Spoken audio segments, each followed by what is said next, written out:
여러분 잘 지내고 계시죠?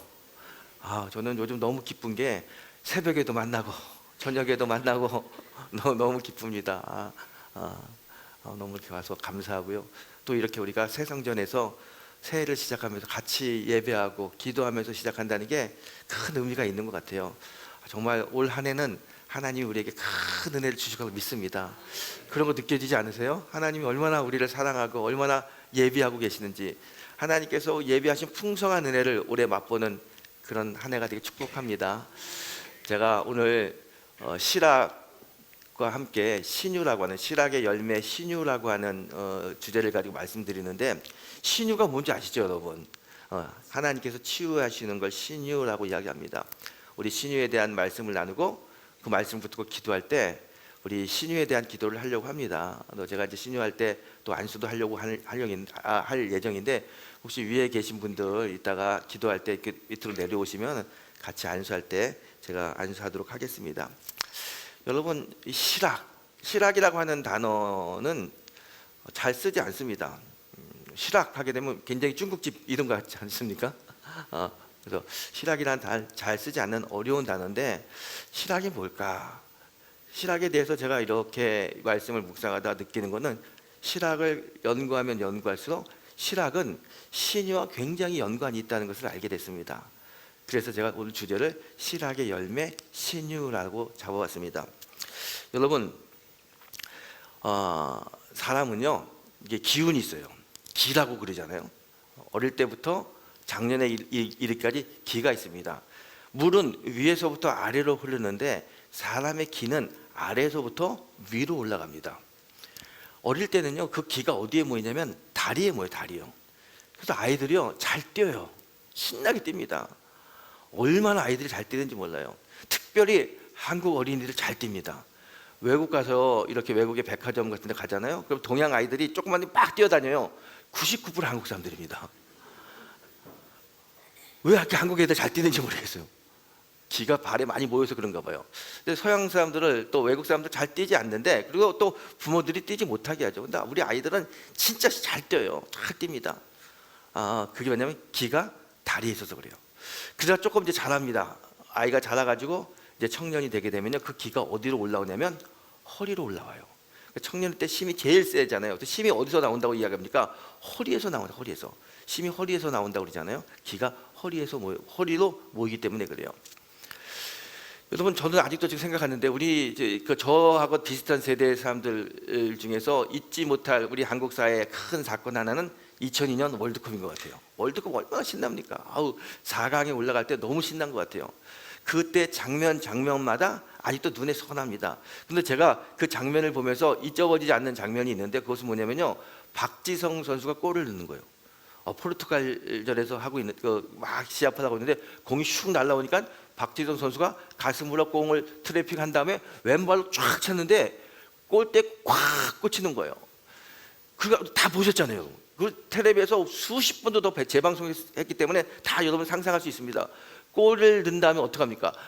박지성 선수가 좋아가지고요, 손을 막 흔들면서 막 뛰어가는 거예요. 주변에 있는 다른 동료들도 막 박지성 선수를 쫓아가고요, 막 뛰는데 누구한테 달려갑니까? 박지성이 시딩가한테요. 시딩가한테 막 달려가지고요, 붕 날아가지고 시딩크를 탁 앉는 거예요. 여러분, 박지성 선수 허벅지 보셨어요? 어마어마해요. 저 허리보다 더 굵고 이래요. 그 큰 허벅지를 두 다리로요 확 안기는데요, 시딩크 감독이요 꼼짝도 안 하고 탁 받아요. 움직이지도 않아요. 탁 앉더라고요. 제가 그때 알았잖아요. 야, 시딩크 허리 힘 세구나. 엄청 세. 움직이지도 않아요. 탁 받아내는 거예요. 그래서 일도 잘하고 감독도 잘한 것 같아요. 이 힘이 허리에서 오는 거예요. 이 허리에서 오는 힘이 이제 점점점 나이가 들어 중년이 되면 어디로 올라오냐면 가슴으로 올라와요. 가슴이요. 그 남자나 여자나 이 중년이 되게 되면요, 이 가슴으로 기가 올라오기 때문에 좀 감정적으로 굉장히 예민해집니다. 그래서 드라마를 보게 되면 잘 울어요. 드라마 보게 되면 이 드라마 속 주인공이 꼭 나 같아. 나의 첫사랑 같기도 하고, 또 드라마 속의 주인공이 나 같기도 하고, 그래서 막 감정이입이 잘 돼가지고 눈물도 많이 나요. 여자만 그러는 게 아니에요. 남자들도 드라마 좋아하잖아요. 드라마 좋아하고 재밌게 빠지면은요, 그 나이가 들었다는 이야기예요. 나이가 들면 들수록 드라마에 많이 빠지게 됩니다. 중년의 모든 남자들도 드라마 좋아해요. 우리들 여러분들 여기 다 보니까 중년의 남성분 여성분도 많은데 드라마 보면 감정이입이 잘 되잖아요. 저희 아내도요, 감정이입을 참 잘해요. 어느 날 제가 저녁에 늦게 갔더니 막 눈물을 많이 흘리고 있어요. 나 깜짝 놀라서 무슨 일인가 했더니 텔레비 보면서 너무 슬퍼가지고 운대는 거예요.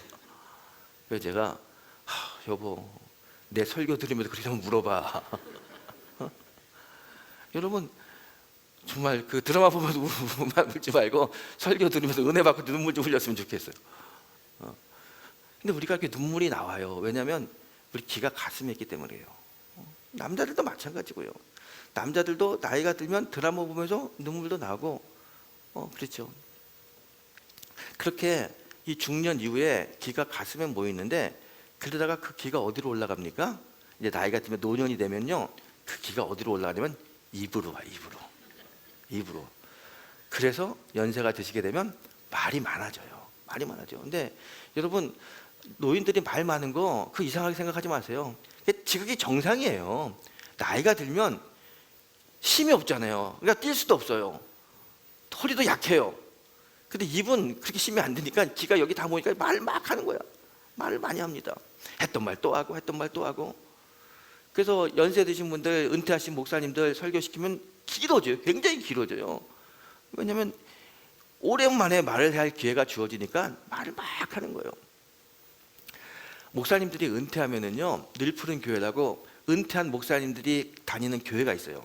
이 목사님들이요, 참 은퇴하게 되면 본인들이 열심히 섬기는 교회에 가면 참 좋겠는데 참 그렇게 안 된다는 거예요.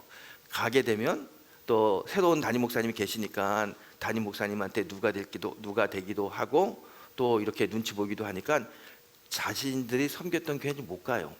그래서 교회를 못 가고 이렇게 방황하는 분들이 많아요. 방황하다 보니까 야, 이렇게 방황하지 말고 우리끼리 모여서 예배 드리고 아주 교회를 개척하자. 그래서 늘 푸른 교회라고 개척했어요. 우리 한국 감리교에서 제일 부흥하는 교회가 거기라고 그래요. 딸마다 회원들이 늘어나요 지금. 근데 거기 다 목사님들이 모이잖아요, 사모님들하고. 그러니까 설교를 하는데 설교를 이제 목사님들이 돌아가면서 해요. 돌아가면서 설교하는데요. 돌아가면서 설교하는데 항상 불만이 있어요. 왜, 무슨 불만인 것 같아요? 너무 길어. 그래가지고 거기서 제일 이제 사모님 중에 나이가 많은 사모님한테 임무를 준 거예요. 뭘 주냐면은 해가지고 이제 30분이 지나면 뒤에서 서가지고 탁 그 설교하다가 뒤에 사모님이 일어나가지고 촥 그러면은 이제 그만두고 내려와야 돼요. 그만두고 내려오자고 계속 설교하면 그 다음에 설교 안 시킨다는 거예요. 그래서 이제 항상 그 시간에 맞추려고 하는데, 그래도 사모님 보면은 내가 이렇게 안 한 적이 없다는 거예요. 매주 한다는 거예요, 매주. 그냥 할 말이 많아요, 할 말이. 왜냐면 이 기운이 입에 올라왔기 때문에 말이 많은 거예요. 그러다가 그 기운이 어디로 가냐면 입에서 머리를 통해서 빠져나갑니다. 그러면 하나님 곁에 가는 거예요. 그게 우리 인생인 거예요. 다리에서 시작해서 허리로, 가슴으로, 입으로, 머리로 해서 빠져나가는 게 우리의 인생입니다. 자, 물은 위에서부터 아래로 흐르지만 사람의 기는 아래서부터 위로 흐르게 돼 있어요. 그런데 이 아래서부터 위로 흐르는 이 기가 어느 한 군데 딱 막히게 되면 그 인생은 참 힘들어지고 어려운 인생이 되는 거예요. 여러분, 이 기가 다리에 있어야 될 때 기가 흐르지 않아요. 허리에 있어야 될 젊은 나이에 그 기가 막혀서 흐르지 않아요. 병 때문에, 상처 때문에, 또 여러 가지 사건 사고로 기가 흐르지 않으면 그 사람의 인생이 참 어렵죠. 불쌍하죠. 오늘 본문의 주인공, 이 가나안 여자에게는요, 아이가 하나 있었어요. 너무 예쁜 딸아이. 너무너무 귀해요. 그런데 이 아이가 어릴 때부터 잘 자라서 이렇게 기가 잘 흘러야 되는데 어느 순간에 기가 탁 막혔어요. 왜요? 병에 걸렸어요. 그래서 기가 흐르지 않아요. 기가 흐르지 않으니까 어떻게 됩니까? 그 부모의 마음이 너무 괴로운 거예요. 너무 아픈 거야. 너무너무 아파. 이 아이가 뛰어놀아야 되는데 뛰어놀지도 못하고 누워서 점점점 시름시름 알아가는 그 아이를 보는 그 부모의 마음이 얼마나 마음이 아픈지 몰라요. 이 여인은요, 더 이상 행복하지 않습니다. 그 아픈 아이를 바라보는 그 엄마의 마음은 참 괴로워요. 여러분, 우리 집안에 형제 자매나 아들이나 부모님이나 누가 아픈 사람이 있으면 참 집안이 행복하기가 힘들어요. 큰 병에 효자 없다라고 그러잖아요. 병이 오래되면 오래될수록 주변에 있는 사람들이 다 힘들어합니다. 사람은 행복하기 위해서 산다라고 이야기하죠. 우리 중고등학교 때 윤리 시간에, 도덕 시간에 그런 얘기 많이 배웁니다. 사람이 왜 사느냐? 행복하기 위해서 산다라고 이야기해요. 행복하기 위해서 살아요. 근데 여러분, 그 행복이라는 게 그게 어떤 겁니까? 우리가 정말 행복하게 사는데, 저는 학교 다닐 때, 중고등학교 때 행복하게 산다는 이야기를 많이 들어서 나도 내 인생은 행복하게 사는 게 내 인생의 목표라고 생각을 했어요. 근데 신학교 와가지고 이제 목사가 되면서 과연 이 행복이라는 게 하나님의 뜻인가라는 생각을 해보게 됩니다. 여러분, 우리는 하나님의 뜻대로 사는 사람들 아닙니까? 하나님의 뜻을 이루기 위해서. 그런데 정말 행복하다는 게 행복이 하나님의 뜻일까? 여러분, 행복이 하나님의 뜻 같아요? 여러분, 이 행복이라는 거 한번 생각해 보십시오. 어떤 때 여러분 행복한가요? 어떤 때 행복해요? 건강하고, 아들, 딸 공부 잘하고, 물질적으로 어렵지 않고, 그럼 행복해요. 그렇지 않아요? 여러분, 저도요 굉장히 행복한 시절이 있었어요. 물론 지금도 행복해요. 근데 지금은 더 행복한 시절이 있었어요. 근데 너무 행복했어요. 제가 이제 대학에서 교수 생활할 때 너무 행복했어요. 저희 아내하고 건강하게 행복하고, 또 우리 아들, 딸들이 공부도 잘하고 잘 자라니까 행복해요. 그런데 제가 첫날도 말씀드렸다시피 저희 아내가 갑자기 뇌출혈로 쓰러졌어요. 병원에 들어갔어요. 사경을 헤매고 있어요. 어제까지만 해도 참 행복했는데 병원에 왔다 갔다 하면서 저희 아내가 살지 죽을지 모르는 그런 환경에 닥치니까 내가 너무 불행한 것 같아요. 그동안 행복했다는 게 다 사라지고 너무 힘든 거야. 왜 하나님 나에게 어려움을 주시지? 왜 우리 가정에 이렇게 아픔을 주시지? 너무 불행해지는 거예요. 아니, 얼마 전까지만 행복하다고 느꼈는데, 그런데 아내가 아프니까 행복이 다 사라지고 불행한 것만 같아요. 여러분, 행복이라는 게요 참 감정이잖아요. 감정, 내가 느끼는 감정인데 어떤 때는 행복하다고 느끼지만 그 환경과 상황이, 조건이 조금만 틀려지면 더 이상 행복하다고 느끼는 감정이 사라집니다. 그리고 오히려 불행하다고 느끼고 힘들다고 느끼고 괴롭다고 느껴져요. 집안에 누군가 아파가지고 병에 누워서 병원에 입원해 있잖아요. 행복이 다 정말 사라져요. 사고 당하면 행복이 사라져요. 물질적으로 어렵게 느껴지면요 행복이 사라져요. 그러면 만약에 행복이 하나님의 뜻이라면 환경과 조건에 따라 가지고 왔다 갔다 하는 게 과연 하나님의 뜻일까? 그런 질문이 생깁니다. 여러분, 하나님은 어떤 분입니까? 하나님은 변하지 않는 분이에요. 변하지 않는 분. 우리가 진리라고 이야기하는데 진리는 변하는 게 진리가 아닙니다. 옛날이나 오늘이나 관계없이 언제나 변하지 않는 것을 우리가 진리라고 이야기합니다. 그런 관점에서 행복이라는 걸 보게 되면요 행복은 환경에 따라 가지고 왔다 갔다 하잖아요. 진리가 아닌 것 같아요. 이 진리가 아닌 것이 하나님의 뜻이라고 이야기할 수 없잖아요. 그럼 도대체 하나님의 뜻은 뭔가? 행복이 하나님의 뜻이 아니라면 이 땅에 사는 우리들에게 향하신 하나님의 뜻은 뭔가? 그걸 고민하게 됩니다. 그때 제가 성경을 통해서 알게 된 건 뭐냐면요 이 땅에 향하신, 우리에게 향하신 하나님의 뜻이 있는데, 그것은 뭐냐면요 하나님이 우리가 여기서 행복하게 사는 것이 아니라 하나님이 우리에게 바라는 건 뭐냐면, 하나님의 뜻은 우리가 기쁘게 사는 거예요. 기쁘게 사는 것. 기쁘게 사는 것. 기쁨이라고 하는 단어를 보게 되면요 우리나라 말이니까 이게 특별히 영적인 것 같지 않은데, 사실은 영어로 말하게 되면 기쁨, joy라고 하는 단어. joy는요 굉장히 영적인 단어입니다. joy, 기쁨. 어떤 뜻이냐면, 이게 기쁨이 내가 많이 가져서 내가 즐거워서 감각적으로 느끼는 기쁨이 아니라 하늘로부터 내려오는 기쁨, 그걸 joy라고 이야기합니다. 하늘로부터 내려오는, 그냥 하나님이 주시는 기쁨이에요. 환경과 상황에 관계없이, 어떤 처지에 관계없이 그냥 내 마음에 오는 그 기쁨을 joy라고 하고요, 그걸 희락이라고 이야기하는 겁니다. 희락이 뭐냐? 희락은 하나님이 주시는 기쁨인 거예요. 내가 만들어서 내가 가져서 내가 누려서 받는 기쁨이 아니라 그냥 하나님이 주시는 기쁨이에요. 그래서 환경과 상관없어요. 처지와 상관없어요. 어떤 처지에 있든지 어떤 환경에 있든지 그냥 기뻐요. 못 먹어도 기뻐요. 아파도 기뻐요. 병석에 누워 있어도 그냥 마음이 기뻐요. 그게 하나님이 주시는 기쁨이고요. 그게 실학이라는 거예요. 오늘 여러분, 그래서 실학은 성령이 주시는 열매라는 겁니다. 오늘 이 밤에 성령이 주시는 그 실학의 열매를 맺는 그런 성도가 되길 축복합니다. 여러분,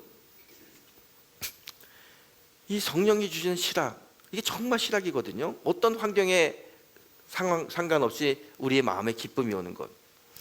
우리 이제 한국 사회에서 저는 이제 한 60년 살았는데 60년, 70년 이 한국 짧은 한국사 여러분의 인생사 보게 되면 가장 힘들었던 때가 어디 있습니까? 옛날 우리의 부모님들은 6.25 때 또 일제치하 때 이렇게 이야기할 수 있겠는데 저희 때는 가장 힘들었던 때가 아마 IMF 때가 아니었나라는 생각을 해봅니다. IMF 때 참 힘들었잖아요, 우리가.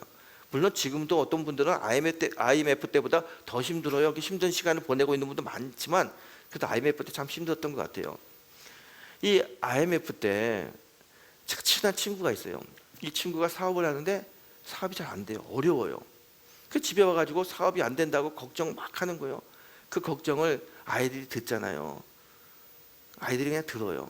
그리고 아이들도 밖에 나가서 지금이 어떤 데인지 IMF가 뭔지 들어가지고 지금 나라가 어렵고 경제가 어렵고 집안이 어렵다는 걸 다 알게 되는 거예요. 제 친구가 이제 사업하는데 너무 힘들어가지고 얼굴도 마르고 걱정도 많고 그렇지만 해결할 방법도 보이지 않고 끙끙 앓고 있는데 그러니까 소화가 안 돼. 소화가 너무 소화가 안 돼가지고 약국에 갔어요. 약국 가가지고 소화제를 좀 사 먹어. 소화제를 가스활명소하고 소화제를 먹고 있는데 이렇게 계산하려고 보니까 옆에 뭐가 있냐면 구충제가 보이는 거야. 구충제가. 그래서 그래 우리가 항상 1년에 한 번씩 구충제 먹었는데 몇 년 동안 우리 구충제 못 먹었네. 이게 구충제나 사다가 같이 먹어야겠다. 구충제를 샀어요.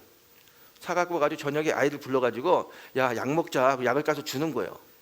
주는데 그때 자기 딸이 초등학교 5학년인데 갑자기 얘가요 막 눈물 흘리면서 아빠 나 살고 싶어. 아빠 나 살고 싶어. 구충제를 주는데 이 아이가요 하도 IMF 얘기 듣고 어렵다는 얘기 듣고 부모도 어렵다는 얘기 들으니까 이게 약 먹고 죽자는 생각 알고 애가 그렇게 생각하는 거야.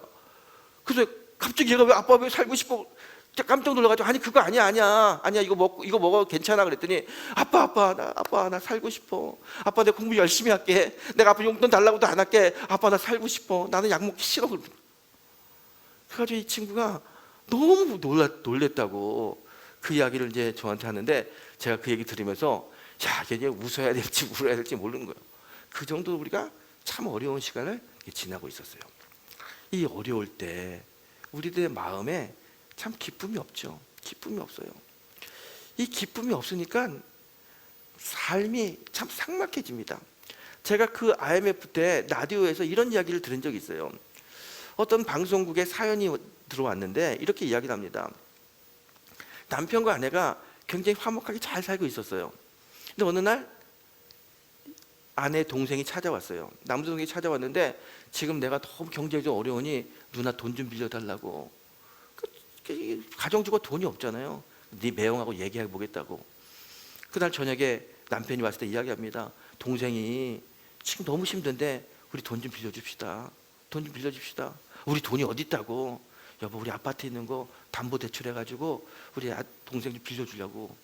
그랬더니 남편이 무슨 소리냐고. 집을 담보를 어떻게 돈을 빌려주냐고. 안 된다. 절대로 안 된다고. 못 빌려준다고. 못 빌려준다는 거예요. 근데 동생이 하도 딱 하니까 이 부인이 몰래 사채를 빌려가지고 돈을 빌려줬어요. 그걸 남편이 알게 됐어요. 남편이 화를 내고요. 아니 자기 모르게 돈을 빌려줬다고 화를 내고 도저히 당신하고 못 살겠다. 이혼하자고. 그 사연을 라디오에 실은 거예요. 이혼 상담 변호사가 그걸 읽어요. 제가 그걸 듣는데 아니 아내가 뭐 불륜을 저지른 것도 아니고 도박을 한 것도 아니고 동생이 하도 어려워서 돈을 좀 빌려줬는데 그게 꼭 이혼 사유가 될까? 생각해봐요. 여러분 그 전까지만 하더라도 이 부부는 굉장히 행복했던 부부였을 겁니다. 사랑이 넘치는 부부였을 거예요. 그런데 갑자기 이 어려움이 닥치니까 이 돈 문제 때문에 기쁨이 다 사라지고 행복이 사라지고 서로 갈라져야 되는 그런 위기에 처해 있어요. 도대체 이게 왜 그럴까? 이 가정의 진짜 행복은, 이 가정의 기쁨은 무엇일까? 어디서부터 오는 것일까? 무엇이 가정을 이렇게 갈라지게 만드는 걸까? 제가 참 많은 생각을 하게 됩니다. 그리고 나서 한참 후에 저희 친구한테 이런 얘기를 듣게 됩니다. 저희 친구가 저 강북의 삼양교회에서 목회를 하는 친구인데, 그 친구가 저한테 이런 얘기를 해요. 우리 교회에 젊은 장로님이 하나 계시는데 50대 고등학교 수학 선생님이란가, 고등학교 수학 선생님, 너무 신실하고 그 교회에서부터 어릴 때 자라가지고 신앙생활 잘해서 교회에서 일찍 장로로 세워가지고 이제 교회에 봉사하게 합니다. 얼마나 열심히 신앙생활하는 분인지 몰라요. 새벽 기도도 나오고 봉사도 하고 사람들이 다 사랑하고 다 좋아해요. 이 목사님도 너무너무 그 장로님을 볼 때마다 마음이 뿌듯해요. 근데 어느 날 이 장로님이 얼굴이 너무 쭉쭉해가지고 근심이 쌓여서 목사님을 찾아왔어요. 그리고 하는 얘기가, 목사님, 제가 건강검진 받았는데 위암 말기랍니다. 그래요. 깜짝 놀라요. 50대인데 초반에, 아직 아이들도 어린데 목사님도 걱정이 되고 그분도 걱정되고 교인들 다 걱정돼요. 기도하는 거예요. 하나님, 우리 장로님 고쳐달라고, 지금 데려가면 안 된다고, 우리 교회에 할 일도 많고 정말 하나님 나라를 위해서 정말 쓰임 받을 분인데 이렇게 일찍 데려가면 어떡하시냐고, 안 된다고 기도해요. 이분도 전혀 생각지 못했는데 위암 말기 되니까 얼마나 힘듭니까? 와서 기도하죠. 약을 먹고 의사를 다녀도 별로 효과가 없어요. 하나님께 기도하는 거예요. 기도하는데 처음에는 막 기도하다가 나중에는 화를 내는 거예요. 하나님, 제가 무슨 죄가 있습니까? 저 어릴 때부터 교회 열심히 다녔고 성실하게 신앙생활하고 어려운 사람들에게 나눠주고 최선을 다하여 가정을 섬기고 교회를 섬기는데 왜 제가 이렇게 죽을 병에 걸려서 죽어가야만 됩니까? 아직도 우리 아이들은 어린데, 아직도 나 해야 될 일도 많고 하고 싶은 일도 많은데 왜 제가 이렇게 하늘나라에 가야만 됩니까? 하나님, 저 못 갑니다. 살려주세요. 고쳐주세요. 그렇게 기도해요.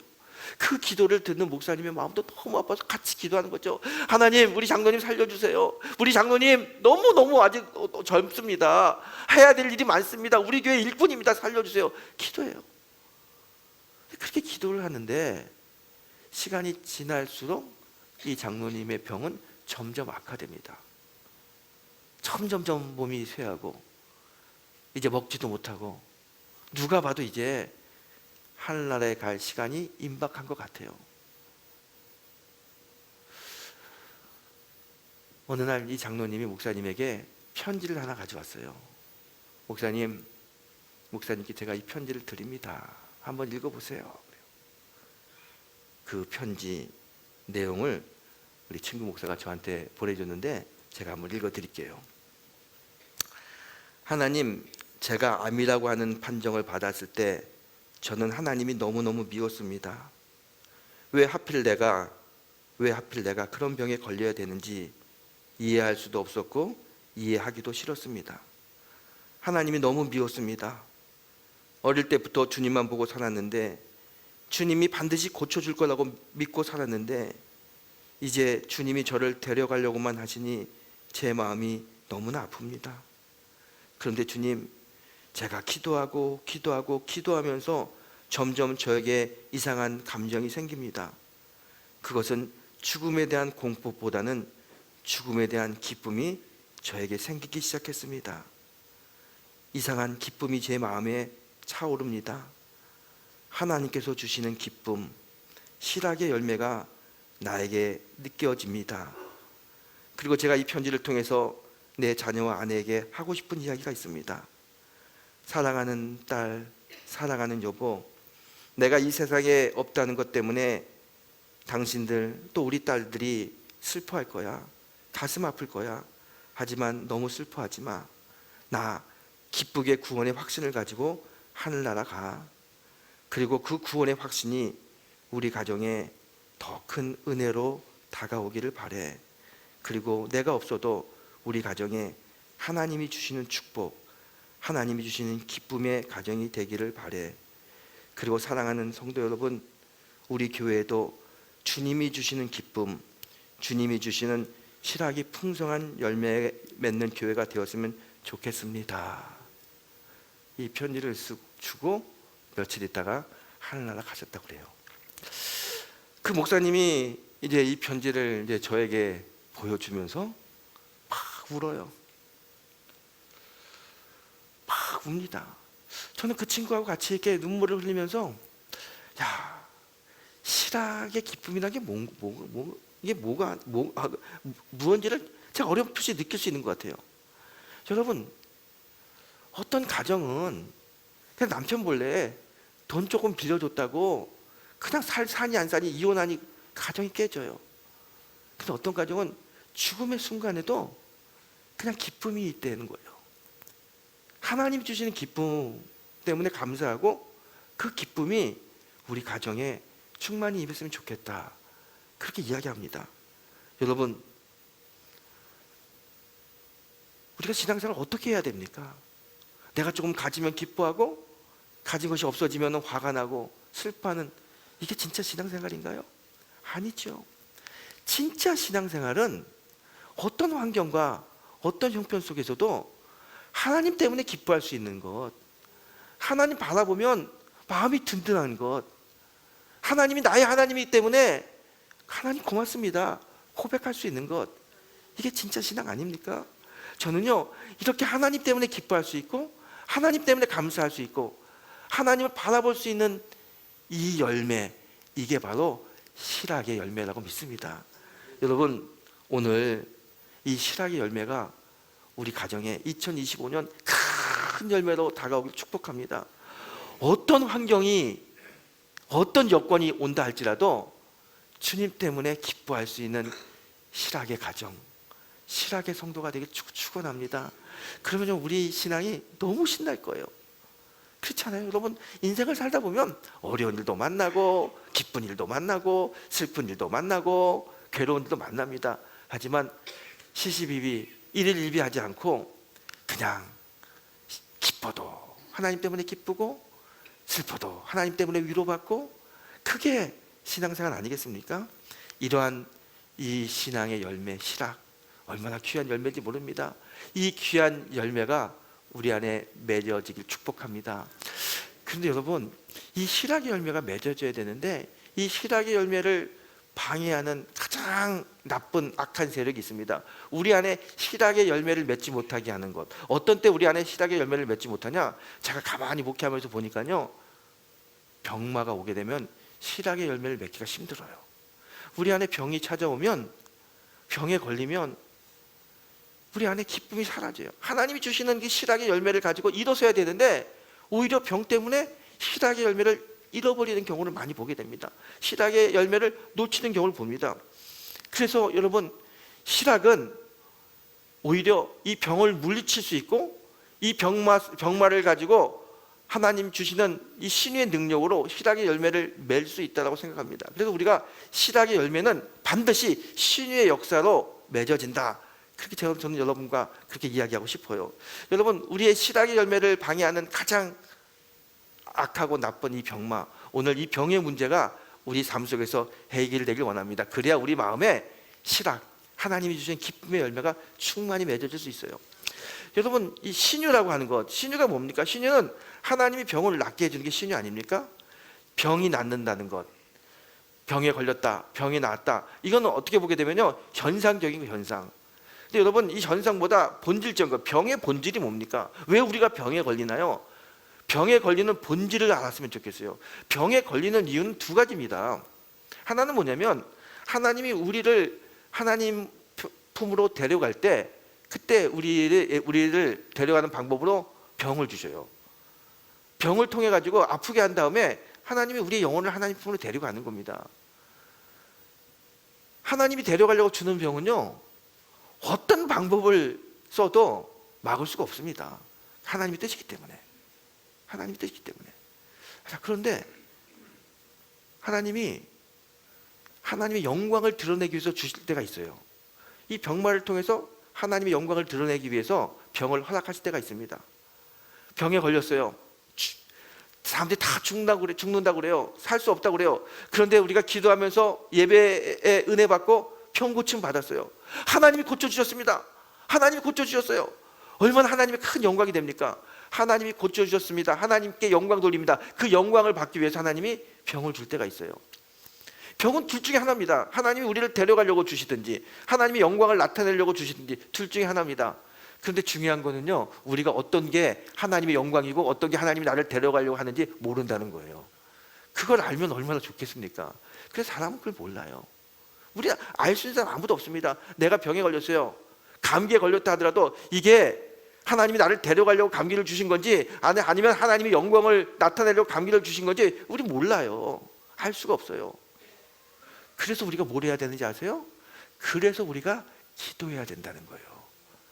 하나님의 뜻을 알지 못하기 때문에 우리가 기도해야 되는 겁니다. 여러분, 오늘 사마리아 여인 보세요. 딸이 병에 걸렸어요. 행복했던 그 가정에 딸 때문에 행복이 끊어졌어요. 실학의 열매가 없어졌어요. 다시 한번 실학의 열매, 이 가정의 기쁨의 열매를 맺어지기 원해요. 그러려면 이 딸아이의 병을 고쳐야 돼요. 병에서 치유함 받아야 이 가정에 다시 하나님이 주신 실학의 열매가 맺어지는 거 아닙니까? 이 엄마가 어떻게 합니까? 예수님을 찾아와요. 그래서 예수님께 매달립니다. 예수님, 우리 딸을 고쳐주세요. 우리 딸을 고쳐주세요. 매달려요. 우리 딸을 고쳐달라고 매달리는데 예수님이 그 어머니의 이야기를 듣고 이 여인의 이야기를 듣고 뭐라고 이야기합니까? 그래, 어디가 아파요? 내가 어떻게 고쳐줄까요? 그렇게 하지 않아요. 아주 쌀쌀맞게 외면합니다. 나는 이스라엘 유대인을 위해서 왔지 이방인을 위해서 온 게 아니다. 이방인들 너희들 개처럼 취급하는 너희들 위해서 내가 온 게 아니다. 아주 쌀쌀맞게 확 돌아서요. 그때 이 여인이 어떻게 합니까? 얼마나 자존심 상합니까? 나를 개 취급해? 아니, 지가 예수면 예수지 나를 개 취급해? 그리고 돌아설 수도 있어요. 근데 여인은 그렇지 않았어요. 그냥 다시 가서 바리끄덩이 붙잡고 매달리며 옳습니다. 내가 개라 할지라도 개도 주인의 밥상에서 떨어지는 부스러기락도 먹습니다. 그러니 제발 개라고 불러도 좋고 이방인이라고 불러도 좋습니다. 아무리 나를 어떻게 불러도 나는 상관없는데 제발 우리 아이만은 살려주세요. 매달리잖아요. 이 여인이 이렇게 매달릴 때 예수님 뭐라고 합니까? 여인아, 내 믿음이 너희 딸을 구원하였다. 그렇게 이야기해요. 여러분, 이 여인이 매달리는데요, 그냥 매달리는 게 아닙니다. 그냥 거지가 동냥하듯이 한 분 주세요 이렇게 구걸하는 게 아니에요. 이 여인은요, 자기의 생명을 걸고 목숨을 걸고 매달리는 거예요. 살아가는 딸을 살리기 위해서 하나님께 매달리는 겁니다. 하나님, 예수님 살려주세요. 우리 딸 살려주세요. 매달리는 거예요. 이 간절함이 주님의 마음을 움직이는 겁니다. 여러분, 여러분 주님이 낫게 하죠. 주님이 못 고치는 병이 없습니다. 그런데 모든 병을 다 주님이 고칩니까? 그렇지 않아요. 신유 기도하고 안수 받아도 병이 낫는 분도 계시고요, 병이 낫지 않는 분도 계셔요. 그 이유가 뭡니까? 저는요, 그 이유는 간절함이 있다고 봅니다. 내가 얼마만큼 하나님께 간절하게 매달리느냐, 내가 얼마만큼 하나님께 부르짖느냐에 따라 가지고 내 병마가 물러가느냐, 내 삶에 하나님의 시작의 열매가 맺어지느냐 안 맺느냐, 거기에 결정된다고 봅니다. 여러분, 오늘 이 밤에 우리가 인생을 걸고 하나님께 매달렸으면 좋겠어요.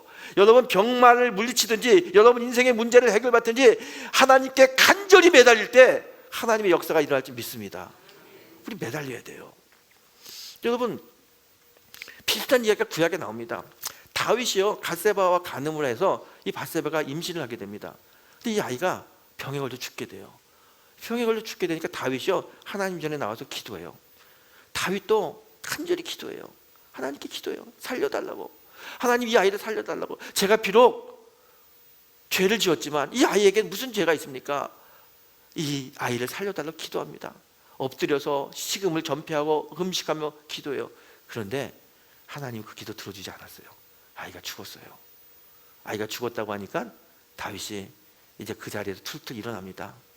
하나님이 데려갔으니 할 수 없지. 그리고 돌아섭니다. 여러분, 다윗이나 이 여인이나 똑같이 간절히 기도했어요. 자식을 위해서 간절히 기도했습니다. 그런데 이 여인의 기도는 들어주시고 다윗의 기도는 들어주지 않으셨어요. 이게 무슨 차이가 있는 것 같아요? 이게 무슨 차이입니까?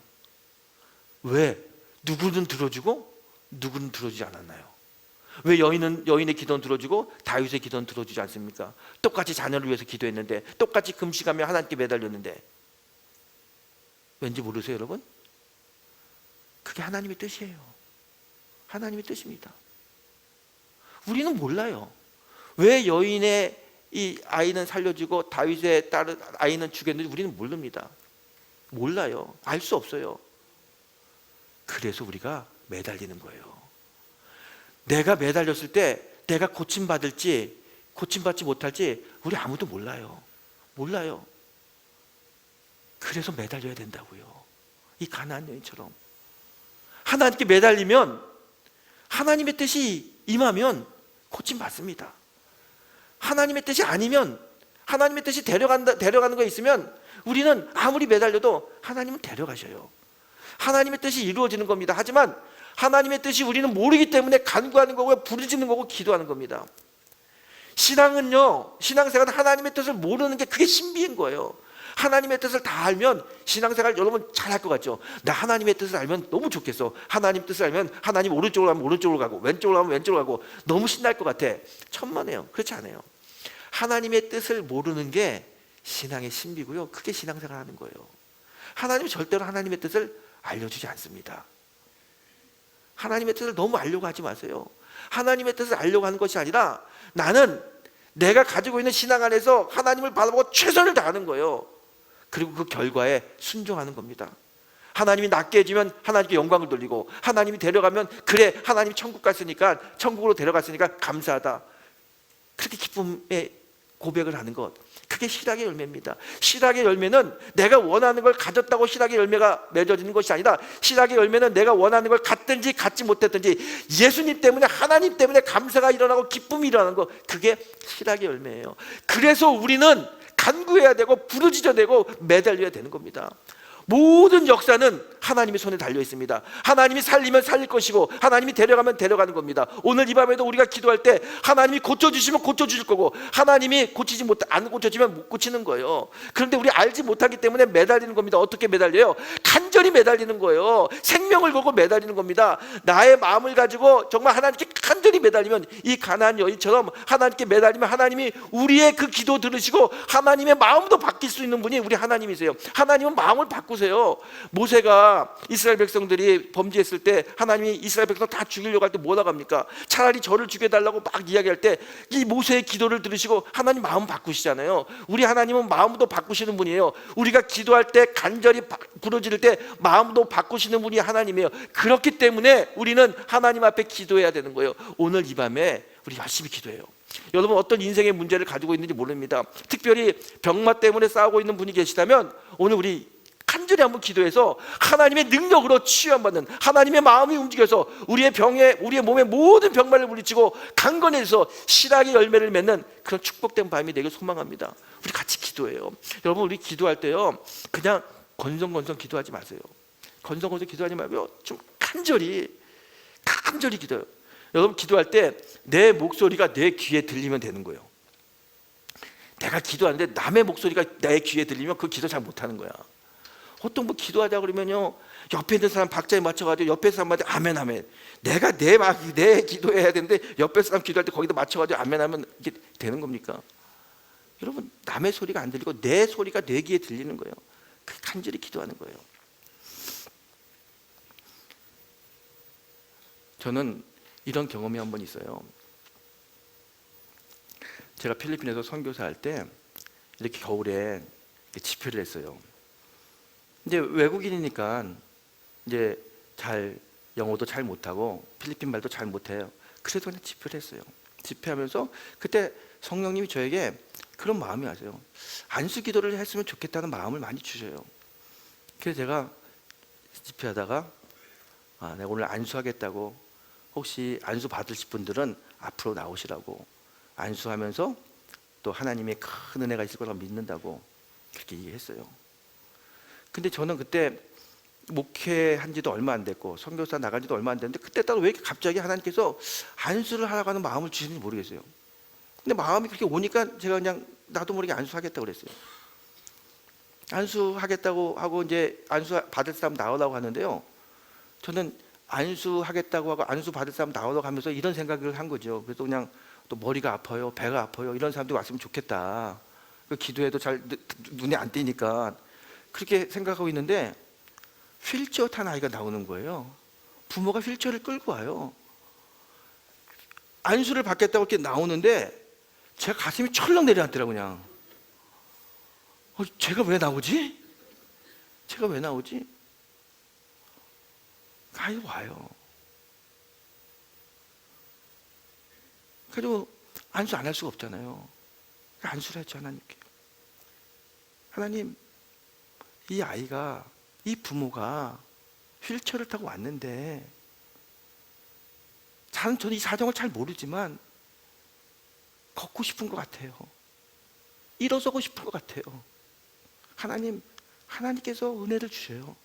하나님이 은혜 주시면 일어설 줄 믿습니다.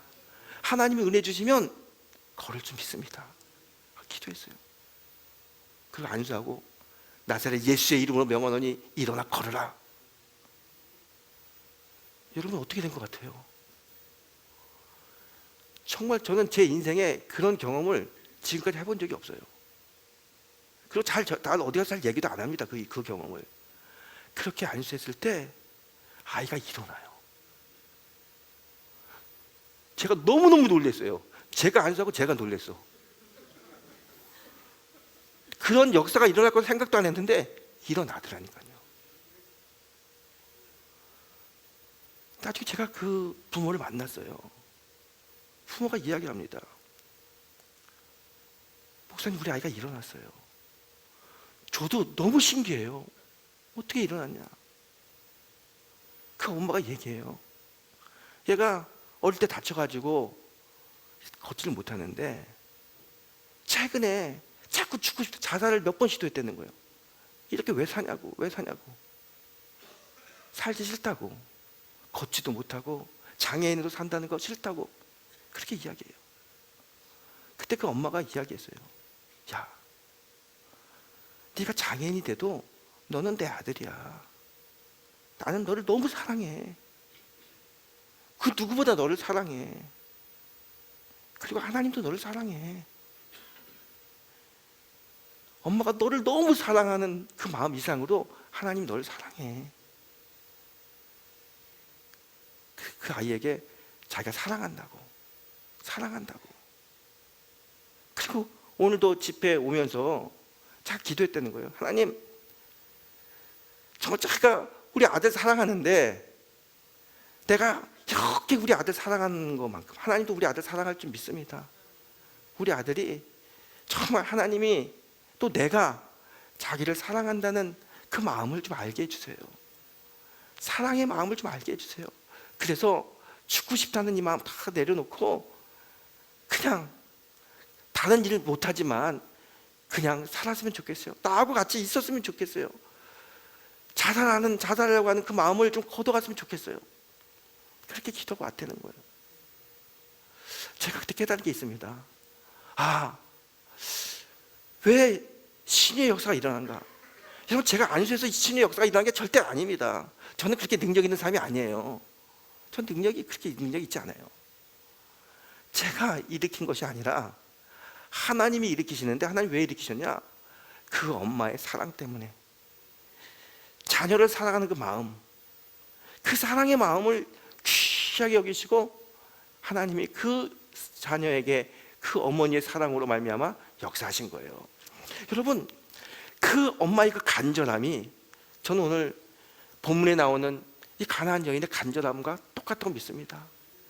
여러분, 누가 치유함 받습니까? 진실한 사람, 간절한 사람, 사랑의 사람. 여러분, 혹시 여러분 아픈 분도 계시지만 여러분 자녀가 아프고 남편이 아프고 아내가 아프고 부모가 아프면 계시잖아요. 정말 그 아픈 사람을 위해서 사랑의 마음으로 한번 기도해 보세요. 하나님께 내가 사랑하는 것만큼 하나님, 이 사랑을 우리의 어머니에게, 우리의 자녀에게, 우리의 동생에게 전해줄 수 있도록 하나님 치유해 주세요. 같이 기도해 보세요. 진짜 사랑의 마음을 가지고 그를 위해서 기도하면 주님이 역사합니다. 주님이 역사합니다. 여러분, 우리는요, 하나님이 고치시든지 못 고치든지 그건 우리의 소관이 아니에요. 우리의 소관은요, 그냥 간절하게 매달려 기도하는 것, 하나님께 부르짖는 것, 그게 우리의 역할이고요. 그걸 통해서 하나님은 하나님의 일을 이루어 나가십니다. 여러분, 수잔 브링크라고 하는 여인이 있습니다.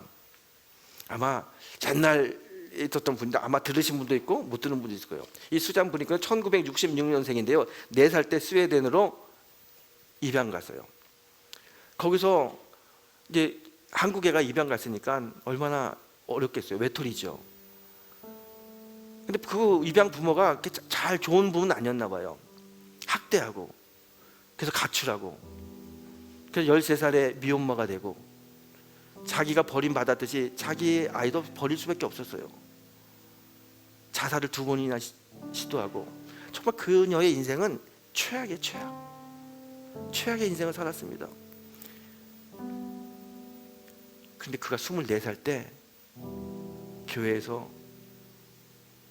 이렇게 집회 참석하다가 예수님 만나요. 그래서 그가 인생이 완전히 바뀌는 거예요. 예수님을 만났더니 그동안 정말 벌레 같은 자기의 인생이 예수님의 환한 빛이 비춰주니까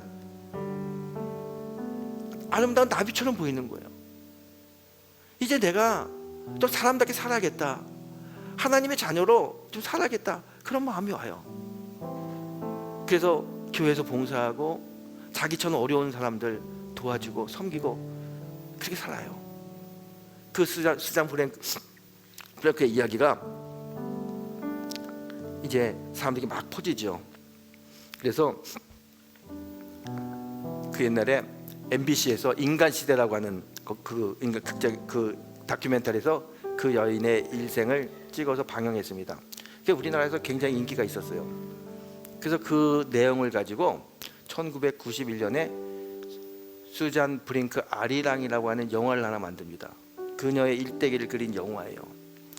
그 수잔 브링크 아리랑의 그 영화의 여주인공이 누구였냐면 고 최진실 씨가 그 주인공을 맡았습니다.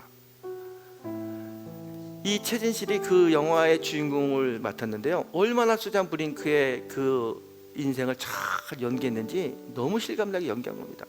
특별히 은혜 받고 변화된 삶의 모습, 하나님의 딸로 사는 것, 하나님의 딸로 봉사하고 헌신하고 하나님께 기도하는 그 모습을 리얼하게 잘 연기했어요. 그래서 그의 백상예술 대상을 받습니다, 최진실이. 근데 여러분, 우리가 다 아는 것처럼 최진실 씨가 어떻게 됐습니까? 자신의 문제를 이기지 못하고 자기 스스로 생명을 끊었어요. 저는 이런 생각을 해봅니다. 수잔 브링크라고 하는 그 정말 하나님의 회심의 사건, 그 믿음의 여인의 삶을 잘 연기했어요. 리얼하게 진짜처럼 연기했어요. 그런데 그 최진실의 삶은 은혜 받은 사람의 삶을 연기했지만 은혜 받은 사람의 삶의 모습은 아니었어요. 정말 똑같이 연기했고, 아니 진짜보다 더 실감나게 연기했지만 그녀의 삶 속엔 수잔 브링크 안에 있던 예수가 없었어요. 그래서 결국 그녀의 인생이 참 불쌍하게 마감되는 거 아닙니까? 여러분, 우리가요 신앙생활 20-30년 하잖아요. 그러면요 진짜보다 더 진짜처럼 신앙생활 잘 하는 것처럼 할 수 있어요. 기도 열심히 하는 거 흉내 낼 수 있고요, 방언도 할 수 있고요, 신앙생활 잘 할 수 있어요. 그런데 그게 진짜가 아니에요. 아무리 사람의 눈에는 진짜처럼 보여도 내 안에 뜨거운 하나님에 대한 사랑이 없고 진실한 마음이 없으면 그건 가짜예요. 아무리 새벽 예배 나오고 찬양하고 손을 높이 들고 눈물 흘려 기도해도 그건 가짜예요. 그런 가짜의 신앙의 모습에는 하나님 역사하지 않습니다. 하나님은 언제나 내 마음에 예수로 가득 찬 사람, 전심의 마음을 가지고 주님을 섬기는 사람, 하나님이 주시는 기쁨 가지고 살겠다고 고백하는 사람, 그 사람에게 역사하시는 분이 우리 하나님이십니다. 여러분, 신의 은사 구하시죠. 신의 은사가 있었으면 좋겠어요. 요즘 여기저기 아픈 데가 너무 많아요. 무릎도 아프고 당뇨도 생기고 혈압도 있다고 그러고 조금만 걸어도 숨이 차고 여기저기 아픈 데 많아요. 나만 아픕니까? 내 남편도 내 아내도 우리 나이 드신 부모님도 다 아파요. 병든 사람이 많습니다. 그래서 우리 가정에 기쁨이 없어요. 실학의 열매가 맺어지지 않아요. 이 실학의 열매를 맺기 위해서 이 지긋지긋한 병의 문제를 해결해야 됩니다. 더군다나 요즘 이 마음의 병이 얼마나 많습니까? 우리 젊은 아이들도요, 마음의 상처가 너무 많아요. 부모에게 받은 상처, 사회에 받은 상처 때문에 밖에 나오지 않고 이불 쓰고 눈물 흘리고 깜깜한 곳에서 핸드폰 하나 들고 밤새도록 방에 나오지 않고 그냥 낑낑대는 젊은이들이 너무 많아요. 다 아파요. 이 아픔, 이 고통, 이 병 주님이 고쳐주십니다. 주님이 고쳐야 됩니다. 어떻게 고칩니까? 다른 거 아니에요. 이 가나안 여인처럼 간절하게 하나님 간절히 기도해요. 사랑의 마음을 가지고 여러분 자녀를 위해서, 사랑의 마음을 가지고 여러분의 배우자를 위해서 우리 기도해요. 내가 아픈 사람은 나를 고쳐달라고 기도하고요, 또 내가 내 주변에 있는 사람을 위해서 기도하려고 하시면요, 정말 그 사람 사랑의 마음을 가지고 기도해 주세요. 간절하게 기도할 때 주님께서 역사하십니다. 연기하지 마세요. 아무리 연기를 잘해도 그건 가짜입니다. 가짜에는 하나님이 역사하지 않습니다. 오늘 내 신앙의 가짜를 내려놓고 진짜 주님, 진짜 믿음, 오직 예수, 오직 성령, 그 성령의 충만함으로 우리 인생의 문제를 해결받고 우리 안에 실학의 열매를 맺는 그런 밤이 되고 축복합니다. 여러분 같이 기도해요. 오늘 내 인생에 가장 간절한 기도를 오늘 드렸다. 오늘 주님 만나지 않으면, 오늘 치유받지 않으면 우리는 치유 못 받습니다. 그런 각오로 우리 같이 기도해요. 제가 부족하지만 돌아다니면서 안수할 겁니다. 저는 아무 도구도 아닙니다. 하나님이 역사합니다. 하나님이 역사합니다. 하나님께서 우리의 삶에 큰 역사를 주실 거라는 믿음 가지고 우리 뜨겁게 기도해요. 같이 기도하고, 제가 기도 다 안수 기도한 다음에 여기 와서 찬양하고 축도하겠습니다. 축도할 때까지 여러분 뜨거운 마음을 가지고 함께 기도하길 원합니다. 진실하게, 거짓으로 기도하지 않고 사랑의 마음으로 진실하게 기도하길 원합니다. 우리 이 시간 주여 한번 크게 외치고 우리 기도하겠습니다.